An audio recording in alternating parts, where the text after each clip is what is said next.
বিসমিল্লাহির রহমানির রহিম। বিশ্ব পরিবেশ দিবস এবং পরিবেশ মেলা এবং জাতীয় বৃক্ষরোপণ অভিযান ও বৃক্ষ মেলা উপলক্ষে আয়োজিত আজকের এই অনুষ্ঠানের সভাপতি, উপস্থিত মন্ত্রিপরিষদের সদস্যবৃন্দ, উপদেষ্টা, জাতীয় সংসদের সদস্যবৃন্দ, member of the diplomatic corps, পরিবেশবিদ, বনবিদ, গবেষক, শিক্ষার্থী, তরুণ পরিবেশ কর্মী এবং উপস্থিত সকল উপস্থিতিবৃন্দ, আসসালামু আলাইকুম। আমার আজকে এই যে আমরা এখানে একত্রিত হয়েছি, আমাদের ওখানে যদি দেখেন লেখা আছে বিশ্ব পরিবেশ দিবস ও পরিবেশ মেলা, সাথে জাতীয় বৃক্ষরোপণ অভিযান ও বৃক্ষ মেলা। অবশ্যই আপনারা দেখেছেন, আপনাদের যে কার্ড ছিল, দাওয়াতনামা ছিল, সেখানেও লেখা ছিল। একটি খবর দিয়ে গতকাল খবরটি আমার চোখে পড়েছে, সেই খবরটা বলে আপনাদের সামনে আমার বক্তব্যটা আমি উপস্থাপন করব। খবরটা আনফরচুনেট কি ফরচুনেট, এটি বিচারের দায়িত্ব আমি আপনাদের কাঁধে ছেড়ে দিচ্ছি, আপনাদের উপরে ছেড়ে দিচ্ছি। খবরটি গতকাল 8ই জুলাই প্রকাশিত হয়েছে। খবরটিতে বলছে, বিশ্বে বসবাসের অযোগ্য শহরের তালিকায় 3য় স্থানে বাংলাদেশের রাজধানী ঢাকা। আজকে আমরা এখানে পরিবেশ নিয়ে কথা বলতে এসেছি। আমার মনে হয় এই বিষয়টি নিয়ে আমাদের সকলের সিরিয়াসলি না, ভেরি ভেরি সিরিয়াসলি বোধহয় চিন্তা করার সময় চলে এসেছে। কাজে এখানে আজকে আমরা যারা বৃক্ষরোপণই হোক বা পরিবেশের বিষয় হোক, আমরা এখানে একত্রিত হয়েছি, আমাদের সকলের উচিত হবে এই ঘর থেকে বেরিয়ে গিয়ে যখন যে পরিস্থিতিতে, যে পরিবেশে আমাদের সুযোগ হয়, প্রত্যেকটি মানুষকে এ ব্যাপারে সচেতন করা। এখানে যারা আপনারা আজকে উপস্থিত হয়েছেন, বিশেষ করে এই কাজগুলোর সাথে আপনারা যারা জড়িত আছেন, পরিবেশ এবং বৃক্ষরোপণ দুটো অঙ্গাঙ্গিভাবে জড়িত বলে আমি মনে করি। আমাদের সকলের বোধহয় দায়িত্ব, আমাদের সমাজে বহু মানুষ আছেন যারা এই সকল বিষয় খুবই অজ্ঞ, এটি অস্বীকার করে খামাখায় লাভ নেই। এই অজ্ঞ মানুষগুলোকে এই ব্যাপারে সচেতন করাটা বোধহয় আমাদের দায়িত্ব এবং আমাদের একটা পবিত্র কর্তব্য বলে আমি মনে করি। কেন মনে করি? এই জন্য, আমরা যদি ঢাকা শহরের বিভিন্ন জায়গায় যাই, যে এলাকাতেই যাই না কেন, আমরা যদি ঢাকা থেকে, আপনাদের প্রত্যেকেরই এখানে নিজের গ্রামের বাড়ি অবশ্যই মনে হয় ঢাকা শহরের নয়, ঢাকা শহরের, ঢাকা জেলার বাইরে অন্য বিভিন্ন জেলা। আমরা যখন হাইওয়েগুলো দিয়ে যদি যাই এবং হাইওয়ের দুপাশের অবস্থাগুলো যদি দেখি, তাহলে আমি যেই কথাটি বলতে চাইছি, এই কথাটি বোধহয় পরতে পরতে ফিল করার বোধহয় যথেষ্ট কারণ আছে। এবং গত পরশুদিন আমি সাভারে গিয়েছিলাম সেনাবাহিনীর একটি প্রশিক্ষণ কেন্দ্র দেখতে। যাওয়ার সময় দুপাশে মিল ইন্ডাস্ট্রি আছে, অবশ্যই সেটি একটি ভালো বিষয়, কিন্তু মিল ইন্ডাস্ট্রির কারণে সবকিছু মিলিয়ে দুপাশের রাস্তার যে অবস্থা, এটি আপনাদের প্রত্যেকেরই চোখে পড়েছে। আমার মনে হয় কোনো একটি সভ্য দেশে, একটি সিভিলাইজড দেশে এরকম পরিস্থিতি বোধহয় হওয়ার কারণ নয়। এই অবস্থা তৈরির জন্য কম বেশি আমরা যেরকম সকলেই দায়ী, আমি ব্যক্তিগতভাবে মনে করি আমরা সকলে চেষ্টা করলে এই অবস্থার পরিবর্তনটিও আমরা করতে পারবো। আমার মনে হয় আজকের এই বিশ্ব পরিবেশ দিবস উপলক্ষে বোধহয় এরকম একটি প্রতিজ্ঞা বা শপথ বোধহয় আমাদের প্রত্যেকের নেওয়া উচিত আজকে। আসুন এবার আরো কিছু গুরুত্বপূর্ণ বিষয় আমি আমার অবস্থান থেকে আপনাদের সামনে তুলে ধরতে চাইছি। যদিও বক্তব্যের পর অনেক লম্বা হয়ে গেছে, আমি চেষ্টা করব আমার বক্তব্যটিকে সংক্ষিপ্ত রাখতে।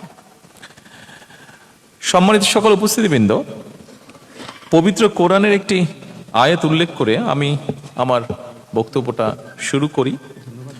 আল্লাহ তাআলা বলেছেন, তিনি সেই সত্তা যিনি পৃথিবীতে যা কিছু আছে সব তোমাদের জন্য সৃষ্টি করেছেন। সুতরাং নদী, নালা, গাছপালা, কীট পতঙ্গ, বন্য কিংবা গৃহপালিত পানি, অর্থাৎ আমাদের চারপাশ পরিবেশ, প্রতিবেশ, অর্থাৎ আল্লাহর এই সকল সৃষ্টি সবই কিন্তু মানুষের উপকারের জন্য।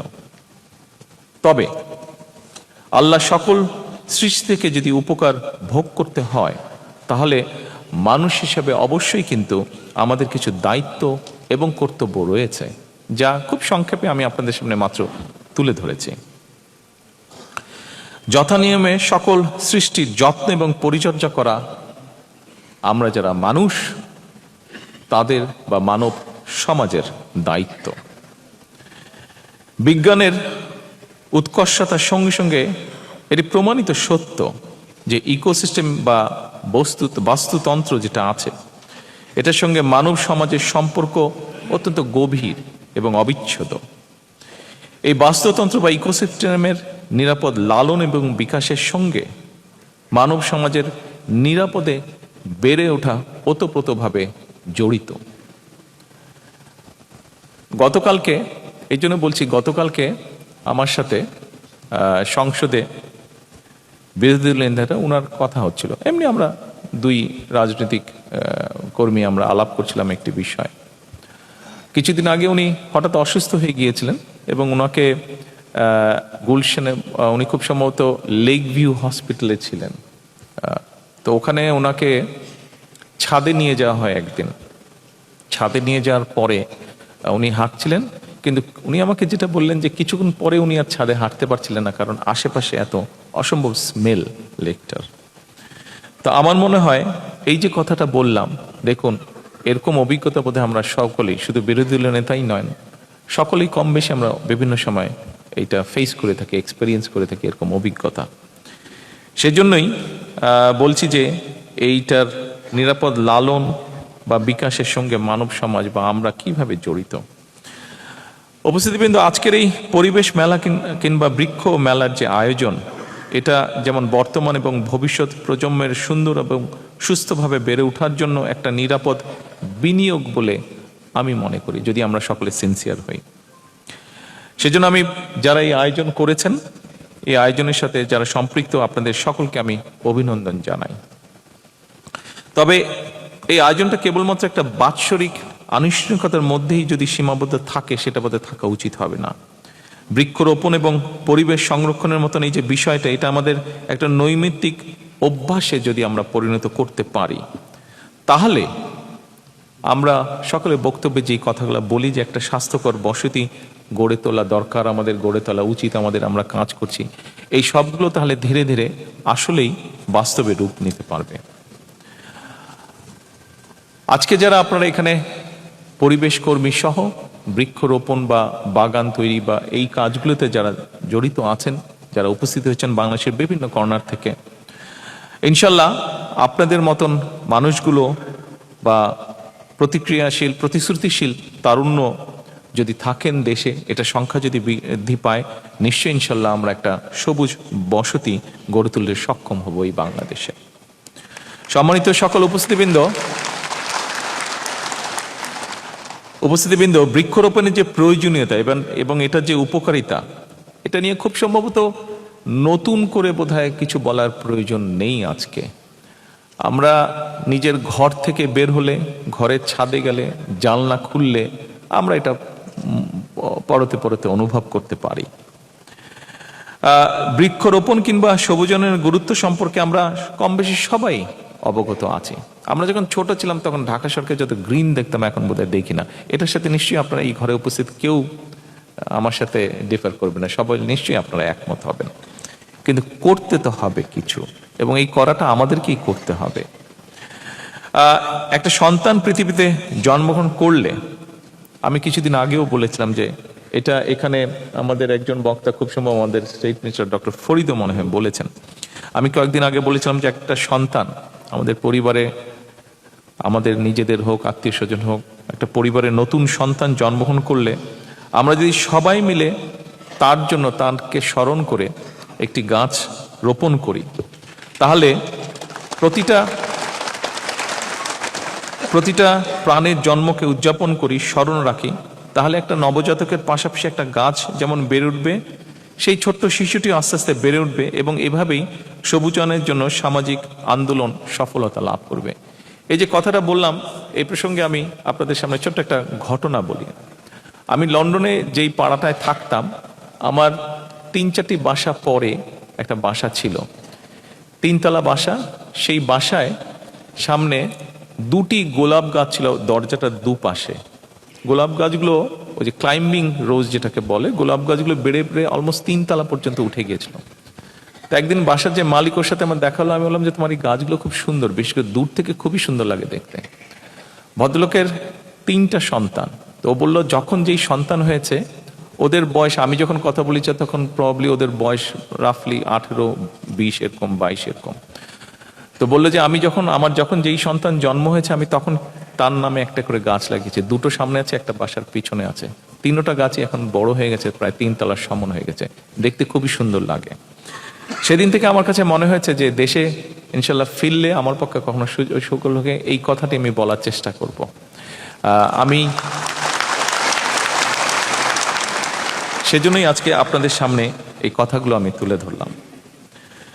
উপস্থিতিবৃন্দ, সবুজনের সামাজিক আন্দোলনের পাশাপাশি পরিবেশ সংরক্ষণে সরকারিভাবে আমরা অনেকগুলো উদ্যোগ গ্রহণ করেছি।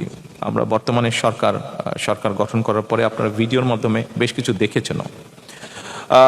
বর্তমান সরকার শিক্ষা প্রতিষ্ঠানে গ্রিন ভলেন্টিয়ারিজম চালু করার একটা পদক্ষেপ আমরা নিয়েছি। কিছুদিন আগে আপনারা দেখেছেন পত্রপত্রিকা নিউজ এসছে, স্কুলগুলোতে একসাথে, স্কুলের একটা প্রোগ্রাম ছিল, একসাথে 90,000-এর মতন গাছ আমরা বিভিন্ন স্কুলে সেদিন রোপণ করা হয়েছে।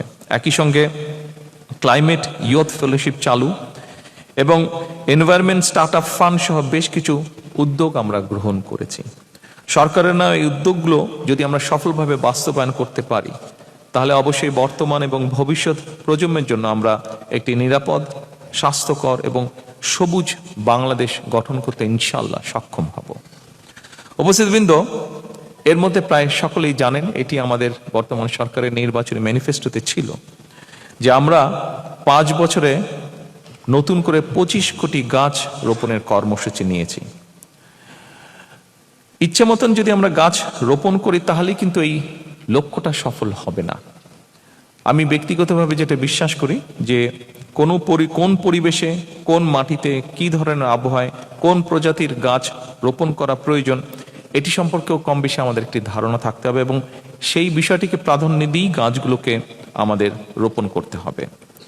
আমাদের দেশে ইদানিং আমার কাছে মনে হচ্ছে বিষয়টি একটু কম, কিন্তু 90-এর দশকে আমার মনে আছে খুব দেখতাম যে ইউক্যালিপটাস বা আকাশমণি প্রজাতির একটা গাছ, এই দুটো গাছ লাগানো হতো। এটা সম্পর্কে অনেক ক্যাম্পেনিং হয়েছে এবং আমরা একসময় জানতে পেরেছি এই গাছটা হয়তো তাড়াতাড়ি বেড়ে উঠে হয়তো কিছুটা টিম্বার ভ্যালু আছে, কিন্তু পরিবেশের জন্য এটা খুবই ক্ষতিকারক এই গাছ দুটো। কাজেই আমাদেরকে এই বিষয়গুলো মাথায় রাখতে হবে যে আমাদের পরিবেশের জন্য যে গাছগুলো ক্ষতিকারক সেই গাছগুলোকে অবশ্যই বোধহয় পরিহার করা উচিত, সেই গাছগুলোকে আমাদের এনকারেজ করা উচিত না রোপণের জন্য। এবং একই সাথে নতুন বৃক্ষরোপণের ক্ষেত্রে দেশীয় প্রজাতির গাছ যেমন ঔষধি, অর্কিড, বাঁশজাতীয়, বনজ, ফলদ, অর্থকরী বা বিপন্ন প্রজাতির গাছ এইগুলোকে রোপণ করা বোধহয় খুবই দরকার। কিছুদিন আগে আপনারা খবরে দেখেছেন আমাদের কক্সবাজারে একটি ট্রেন লাইন গিয়েছে চট্টগ্রাম থেকে দুলহাজারিয়া হয়ে। ওই দুলহাজারিয়াতে প্রায় কয়েক লক্ষ গাছ কেটে ফেলা হয়েছে এই ট্রেন লাইনটা নিতে গিয়ে। আমরা চেষ্টা করছি এগুলোকে রিপ্লেস করতে, যদিও সরকারি হিসাব নিকাশে বলা হয়েছে গাছগুলো সেখানে 7 লক্ষ গাছ রোপণ করা হয়েছে।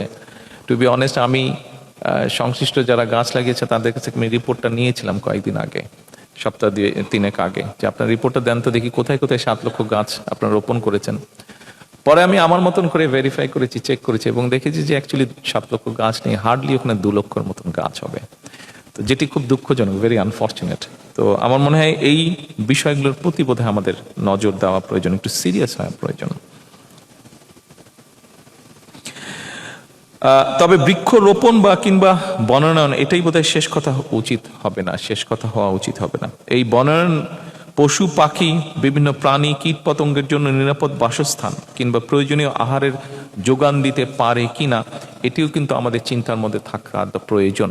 কারণ আমরা অনেক গাছ, অনেক কিছু কেটে ফেলার কারণে যেটি হচ্ছে সমস্যা, অনেক পোকামাকড়, অনেক কিছু কিন্তু বিলুপ্ত হয়ে যাচ্ছে, যেটাও পরিবেশের জন্য ক্ষতিকারক। গাছপালা, প্রাণী অর্থাৎ সকল জীব এবং মাটি, পানি, বায়ু, জড় পরিবেশ সবকিছু যাতে স্বাভাবিকভাবে মিলেমিশে থাকতে পারে, বনায়নের মাধ্যমে, ফরেস্টেশনের মাধ্যমে এরকম একটা ইকোসিস্টেম বজায় এবং বহাল রাখায় আমরা চেষ্টা করছি। বর্তমান সরকার যে কাজগুলো করছে তার ভিতর দিয়ে এই পুরো জিনিসটাকে একসাথে রাখার, পরিবেশের যে ঠিকটাকে, সেটাই আমাদের লক্ষ্য। শুধু যে গাছ লাগাবো আমরা, শুধু যে প্লাস্টিক সরাবো তা না, অনেকগুলো ইন্টিগ্রেটেড জিনিস আছে, সেগুলোকে আমরা খেয়াল রাখার চেষ্টা করছি। আজকের এই পরিবেশ এবং বৃক্ষ মেলায় উপস্থিত সুধীজন এবং যারা অনলাইনে আমার এই বক্তব্য শুনছেন কিংবা হয়তো পরবর্তীতে শুনবেন, আপনাদের প্রতি আমি আরেকটি বিষয়ে দৃষ্টি আকর্ষণ করতে চাইছি। সেই বিষয়টি হলো, নতুন বৃক্ষ রোপণ অবশ্যই জরুরি, তবে এই যেই গাছটাকে আমরা রোপণ করলাম এটা নিরাপদে বেড়ে উঠছে কিনা, বেড়ে উঠতে পারছে কিনা সেটি নিশ্চিত করাও খুব বেশি জরুরি। আর যুগ যুগ ধরে যে স্থানীয় ইকোসিস্টেমের অংশ হয়ে যাওয়া যে গাছগুলো আছে, একটু আগে যেটা বলেছি যে মাদার ট্রি বলতে যেগুলোকে বুঝি আমরা, সেগুলো যাতে রক্ষা পায়, সেগুলো যাতে কেটে না ফেলা হয়, এই বিষয়টি অত্যন্ত জরুরি। কিন্তু এই বিষয়ে বোধহয় আমাদের একটু সচেতন হওয়া প্রয়োজন। আমি আশা করব আজকে এখানে বন বিভাগের বড় কর্মকর্তারা আছেন, তারা সেই বিষয়টি চেষ্টা করবেন নিশ্চিত করতে। সরকার পরিবেশ রক্ষার স্বার্থে বন উজাড়, পাহাড় কাটা, ম্যানগ্রোভ ধ্বংস এবং বন্যপ্রাণী নিধনের বিরুদ্ধেও আমরা চেষ্টা করছি যতটা ম্যাক্সিমাম পসিবল কঠোর অবস্থান নেওয়া যায়। এর ভিতরে আমরা বেশ কিছু কাজ করার চেষ্টা করেছি, কিন্তু বহুদিনের একটা ব্যাপার, এই মাইন্ডসেট চেঞ্জ করা খুবই কষ্টকর, খুবই দুঃসাধ্য ব্যাপার হয়ে দাঁড়াচ্ছে, ডিফিকাল্ট ব্যাপার হয়ে দাঁড়াচ্ছে। এই জিনিসটা আসলে মানুষকে বোঝাতে হবে। সেজন্য প্রথমেই আমি বলেছিলাম যে পুরো বিষয়টা যদি আমাদেরকে অ্যাড্রেস করতে, আমাদের প্রত্যেকটা মানুষকে একটু একটু করে হলেও অবদান রাখতে হবে, যার পক্ষে যতটুকু সম্ভব, যেই পরিবেশে সম্ভব। এই পশু পাখিগুলোকে আমাদের রক্ষা করতে হবে, কীট পতঙ্গগুলোকে রক্ষা করা প্রয়োজন। আমরা কোনো একটি পোকা দেখলে আমরা ঠাস করে পোকাটাকে মেরে দেই, মাকড়সা দেখলে মাকড়সা হয়তো ওইখানে আছে, এখান থেকে উঠে গিয়ে আমরা ওটাকে মেরে দিই। আপনার দরকার কি? মাকড়সাটা তো আপনাকে কামড়াচ্ছে না, কিছু করছে না, দরকার কি ওটাকে মারার? তো এই জিনিসগুলো আমাদের মনে হয় বাচ্চাদেরকেও শেখানো উচিত, সবাইকে শেখানো উচিত আমাদের। একটা পাখি দেখলে, কিছু দেখলে আমরা দৌড় দিয়ে ঢিলা দিই, আরে ভাই পাখিটা আপনাকে কি বিরক্ত করছে, ওর মতন করে কিচির মিচির করে ডাক দিচ্ছে, দরকার কি ওকে ঢিলানোর? উপস্থিত পরিবেশবিদ, বনবিদ এবং সুধীবৃন্দ, মানব সমাজ নিজেদের স্বার্থেই মাটি, নদী, বন, জীব বৈচিত্র্য এবং প্রাকৃতিক সম্পদকে আমাদের গুরুত্ব দিতে হবে। আমরা যদি আমাদের নদীগুলোকে বাঁচাতে না পারি, একটা বিভৎস অবস্থা, একটা ভয়াবহ অবস্থা। আপনারা যে কোনো নদীর, আমরা নদীমাতৃক বাংলাদেশ বলতাম, বিভিন্ন নদীকে আমরা দেখতাম। আপনারা নদীগুলোর পাশে যান, খাল বিলের পাশে যান, মনে হচ্ছে যে এই নদীগুলো খাল বিলের মধ্যে দিয়ে এগুলা পানি যাবার জন্য নয়, এগুলা মানুষের পরিত্যক্ত যে বর্জ্য বা মানুষের ব্যবহার্য যে বর্জ্য, সেগুলোকে নিয়ে যাওয়ার জন্য মনে হচ্ছে এই রাস্তাগুলো বা নদী খাল বিলকে তৈরি করা হয়েছে। আমরা যদি আমাদের নদীগুলোকে বাঁচাতে না পারি, তাহলে অবশ্যই কিন্তু কৃষি, খাদ্য নিরাপত্তা এবং পানির নিরাপত্তার কোনোটাই নিশ্চিত করা সম্ভব হবে না, কোনোটাই নিশ্চিত করা সম্ভব হবে না। এ কারণেই ইকোসিস্টেম রক্ষা করাটা অত্যন্ত জরুরি। উন্নয়ন ও পরিবেশকে একে অপরের প্রতিদ্বন্দ্বী হিসেবে না দেখে, বরং প্রকৃতির সঙ্গে সম্প্রীতি বজায় রেখে উন্নয়ন এবং সমৃদ্ধি গড়ে উঠুক, এটি বর্তমান সরকারের প্রত্যাশা, বর্তমান সরকারের পরিকল্পনা, ইচ্ছা, যেভাবেই আমরা বলি কেন। ছাদ বাগান, নগর ফরেস্টেশন, নগর বনায়ন, GIS ভিত্তিক বৃক্ষরোপণ, নদী তীর এবং খালের দুপাশে সবুজায়ন এবং ইকো ট্যুরিজমকে সরকার অর্থনীতির নতুন ক্ষেত্র হিসেবে আমরা বিকশিত করতে চাই। এগুলো থেকেও কিন্তু অনেক মানুষের অনেক আর্নিং হতে পারে, একটা বিজনেস গ্রো করতে পারে, সেটিও আমাদের একটি লক্ষ্য। সম্মানিত সকল উপস্থিতিবৃন্দ, জলবায়ু পরিবর্তনের যে অভিঘাত, এটা বোধহয় এখন আর ভবিষ্যতের কোনো আশঙ্কার বিষয় না। জলবায়ু আমরা দেখছি, বৃষ্টি হচ্ছে না, আবার হঠাৎ করে বৃষ্টি হচ্ছে সব দিক দিয়ে। আগে যেরকম সুন্দর বর্ষাকালে সুন্দর বৃষ্টি হতো, আজকে কালকে এভরিডে কম বেশি বৃষ্টি হতো, সেভাবে হতো না। কিন্তু এখন দেখছি বৃষ্টি হচ্ছে না, শুকনা, অসম্ভব গরম, আবার হঠাৎ করে। তো এই যে জলবায়ুর উপরে যে প্রভাব, এটা বোধহয় এখন আর আশঙ্কার কিছু না, এটা আমরা ফেস করছি এখন রীতিমতন। ঘূর্ণিঝড়, বন্যা, খরা, তাপপ্রবাহ কিংবা দাবদাহ, নদী ভাঙন, লবণাক্ততা আমাদের কৃষি, স্বাস্থ্য, অর্থনীতি, সর্বোপরি জনজীবনকে প্রতিদিন চ্যালেঞ্জের মুখে আমাদেরকে ফেলে দিচ্ছে। এই বাস্তবতায় বর্তমান সরকার পরিবেশকে কোনো আলাদা খাত হিসাবে নয়, বরং জাতীয় উন্নয়নের অন্যতম ভিত্তি হিসেবে বিবেচনা করছি আমরা। বর্তমান সরকারের লক্ষ্য একটা সবুজ, পরিচ্ছন্ন, জলবায়ু সহনশীল, টেকসই বাংলাদেশ প্রতিষ্ঠা করা। আমার মনে হয় মানুষ হিসাবে এটি বোধহয় শুধু সরকার না, আমি বক্তব্যে বলেছি সরকারের, কিন্তু আমার কাছে মনে হয় এটি মানুষ হিসেবে এই ঘরে যারা বসে আছেন, এর ঘরের বাইরে বহু মানুষ আছেন যারা বিষয়টি রিয়েলাইজ করছেন, এটি বোধহয় আমাদের সকলেরই লক্ষ্য। কারণ যারা এই বিষয়ে কাজ করছেন আমরা বুঝতে পারছি যে আমরা যদি এখনই বিষয়টিকে অ্যাড্রেস না করি সঠিকভাবে, তাহলে কি ভয়াবহ একটা পরিস্থিতিকে আমরা এগিয়ে যাচ্ছি। সম্মানিত উপস্থিতিবৃন্দ, বর্তমান বৃক্ষরোপণের পাশাপাশি বর্তমান সরকার সারা দেশে 20,000 কিলোমিটার নদী ও খাল খনন এবং পুনর্খননের যে কর্মসূচি বাস্তবায়ন শুরু করেছে, সেটি শুধুমাত্র কৃষকদের জন্য বছর জুড়ে কৃষি সেচ সুবিধা নিশ্চিত করবে না, বরং আমরা যেটা আশা করছি জলবায়ু পরিবর্তনের অভিঘাত মোকাবেলার ক্ষেত্রেও কার্যকর ভূমিকা রাখবে। তবে পরিবেশের উন্নয়ন শুধুমাত্র বৃক্ষরোপণ কিংবা খাল খননের উপরেই নির্ভর করে না, এটি কিছুটা সাপ্লিমেন্ট করে, কিন্তু পুরোপুরি নির্ভর করছে না এর উপরে। রাজধানী সহ বিশেষ করে সারা দেশের সকল নগর, বন্দর এবং শহরতলির বর্জ্য ব্যবস্থাপনাতেই কিন্তু আমূল পরিবর্তন আনার কোনোই বিকল্প নেই। এ ব্যাপারে আপনাদের সকলের যারা আছেন, বিশেষ করে পরিবেশ নিয়ে যারা কাজ করছেন, আপনাদের অসম্ভব সহযোগিতা আমার প্রয়োজন, সরকারের প্রয়োজন। আপনাদের সহযোগিতা ছাড়া এখানে অনেকেই আছেন, আমি দেখেছি বিভিন্ন ভিডিওতে, আমি দেখেছি তারা নিজ উদ্যোগে তাদের সংগঠন থেকে তারা বিভিন্ন রকম খাল, নদী, নালা, খাল, বিল এগুলো আপনারা পরিষ্কার করছেন। আপনারা যারা করছেন, আপনাদেরকে আমার পরিবেশের জন্য যারা এই কাজগুলো করছেন, আপনাদেরকে ব্যক্তিগতভাবে, আন্তরিকভাবে আমি অভিনন্দন এবং শুভেচ্ছা জানাচ্ছি। তবে আপনাদের যেই সাপোর্ট, আপনাদের যেই সহযোগিতা, আপনাদের যেই সাপোর্ট, এটি যে কোনো সময় থেকে বর্তমান সরকারের জন্য অত্যন্ত অত্যন্ত অত্যন্ত প্রয়োজনীয়, অত্যন্ত দরকার। উপস্থিতিবৃন্দ, প্লাস্টিক বর্জ্য উল্লেখযোগ্যভাবে কমিয়ে আনার লক্ষ্যে সরকার ইতিমধ্যে কাজ শুরু করেছে বা করার চেষ্টা করছে সরকার। একই সঙ্গে জৈব সার উৎপাদন, পুনর্ব্যবহার, বর্জ্য থেকে জ্বালানি উৎপাদন এবং রিডিউস, রিইউজ, রিসাইকেল, এই 3R নীতিকে সরকার জাতীয় পর্যায়ে বাস্তবায়নের নীতি বা উদ্যোগ গ্রহণ করেছে বা ব্যবস্থা নিয়েছে। বর্জ্য ব্যবস্থাপনা একটি সুশৃঙ্খল পদ্ধতিতে আনতে হলে এটি শুধুমাত্র নগর প্রশাসন কিংবা পুলিশ দিয়ে নিশ্চিত করা সম্ভব নয়। যেই কথাটি আমি প্রথম থেকে বলার চেষ্টা করছি, সবকিছু আমরা পুলিশ, জোর, আইন দিয়ে সবকিছু করা সম্ভব নয়, আমাদেরকে এটা অ্যাওয়ারনেসের মাধ্যমে করতে হবে। এজন্য প্রয়োজন ছোট বড় প্রতিটি নাগরিকের দায়িত্বশীল আচরণ, প্রতিটি নাগরিকের প্রতি উদাত্ত আহ্বান, অনুগ্রহ করে যেখানে সেখানে বর্জ্য কিংবা উচ্ছিষ্ট ফেলবেন না, দয়া করে। আসুন আমরা চেষ্টা করি আমাদের বন্ধু বান্ধব, আত্মীয় স্বজন, পরিচিতি পরিজন সবাইকে এই বিষয়টি সুযোগ পেলেই বলা। কয়েকদিন আগে, এটি অবশ্য খুবই নিত্য নৈমিত্তিক একটি দৃশ্য, তবে আমি কয়েকদিন আগে খুব সময় বাসা থেকে অফিসে ফিরছিলাম, কোনো একটা সিগন্যালে একটু দাঁড়িয়েছি, একটা ছেলে, ও খেয়াল করেনি, এত গাড়ির মধ্যে খেয়াল করার কোনো কারণও নেই, কিছু একটা খাচ্ছিল, খেয়ে ওর হাতে একটা প্যাকেট ছিল, যে প্যাকেট থেকে বের করে খাচ্ছিল, তার প্যাকেটটা ঠাস করে ওখানে ফেলে দিল। তা আমার মনে হচ্ছিল ওকে গিয়ে বলি, ভাই তুই প্যাকেটটা উঠে একটু কোনো এক জায়গায় ভালো হয় পকেটে নে বা কোনো এক জায়গায় ফেল, বাট নামতে আমি পারছিলাম না, বাট আমার ইচ্ছা করছিল নেমে গিয়ে ওকে আমি কথাটা বলি। আমি অনুরোধ করব সকলে, বিশেষ করে যারা পরিবেশ নিয়ে কাজ করেন, দয়া করে এরকম বিষয়ে মানুষকে উদ্বুদ্ধ করার চেষ্টা করবেন আপনারা, দয়া করে।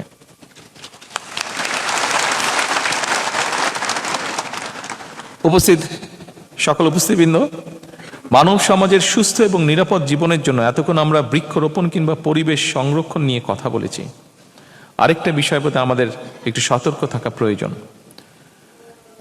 জনসংখ্যা বৃদ্ধি, জলবায়ু পরিবর্তন, অপরিকল্পিত নগরায়ন এবং নদী ও জলভূমি ভরাট এবং বন উজাড় সহ নানা কারণে জীববৈচিত্র্য হুমকির মুখে পড়ছে।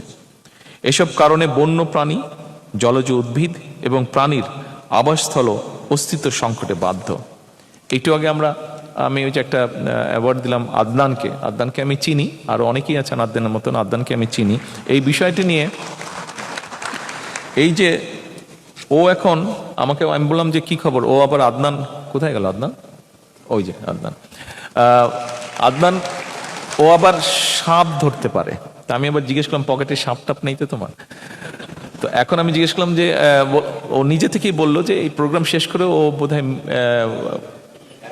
কেরানীগঞ্জ যাবে, কোনো একটা বাড়িতে সাপ ঢুকেছে। এই জন্য আমি কথাটি বলছি যে মাত্র যেটা বললাম যে পশু পাখি সবকিছু একটা বিপন্ন অবস্থার মধ্যে চলে গিয়েছে, এই যে বন টন সব উজাড় হয়ে যাওয়াতে সব জায়গায় যে মানুষ দখল করছে, বাসা বাড়ির ভিতরে কেন সাপগুলো ঢুকছে। আমি প্রায় বছরখানেক আগে ওর সাথে কথা বলছিলাম, তখন আমি দেশে আসিনি, তখন লন্ডনে ছিলাম। তো ও বললো যে ভাইয়া এই জন্য ঢুকছে। আমরা যে ঘর বাড়িতে 9 তলা, মিরপুরের কোন 9 তলা বাড়ি থেকে সে সাপ বের করেছে। তার মানে যে 9 তলায় সাপ গেল কেমন করে, বলে যে কি করে গেল বলতে পারি না। তবে যেটা হচ্ছে যে সব জায়গায় আস্তে আস্তে মানুষ ঢুকে যাচ্ছে, যে জায়গায় সাপ বা পোকা মাকড় এগুলা ছিল, মানুষ এখন ওদের জায়গাগুলো দখল করছে। তো ওরা যাবে কোথায়? ওদেরও তো বাঁচতে হবে, যতক্ষণ বেঁচে থাকবে ওদেরকে তো ঢুকতে হবে। সেই জন্য এখন ওরা মানুষের বাড়ি ঘরের মধ্যে ঢুকে যাচ্ছে। আমার মনে হয় এই বিষয়গুলো আমাদেরকে রিয়েলাইজ করতে হবে, এই বিষয়গুলো আমাদের চিন্তা করতে হবে, এবং এই বিষয়গুলো যার যার অবস্থান থেকে বোধহয় আমাদের একটা দায়িত্ব পালনের সময় চলে এসেছে। সম্মানিত সকল উপস্থিতি, কিন্তু অনেক লম্বা বক্তব্য হয়ে গেছে। আপনারা আগেও বক্তব্য শুনেছেন অনেকের, মনে হয় ভালো লাগবে না আর বক্তব্য লম্বা করলে। পরিশেষে আমি যে কথাটি বলতে চাইছি, এই বছর যারা জাতীয় বৃক্ষরোপণ পুরস্কার, বন্যপ্রাণী সংরক্ষণে জাতীয় পুরস্কার এবং সামাজিক বনায়নের লাভ্যাংশ অর্জন করেছেন, আমি আপনাদের সবাইকে আন্তরিক অভিনন্দন জানাই। বিশ্ব পরিবেশ দিবস এবং পরিবেশ মেলা এবং জাতীয় বৃক্ষরোপণ অভিযান ও বৃক্ষ মেলা উপলক্ষে আমি আপনাদের সকল আয়োজনের সার্বিক সাফল্য কামনা করছি। দেশ হোক, খেয়াল করবেন আমি যেই কথাটি বলতে চাইছি, আমি কাউকে ছোট করছি না, বাট আমি যেই কথাটি মনে করি সেই কথাটাই আপনাদের সামনে বলতে চাইছি। দেশ হোক সকল প্রাণী এবং প্রাণের নিরাপদ আবাসস্থল।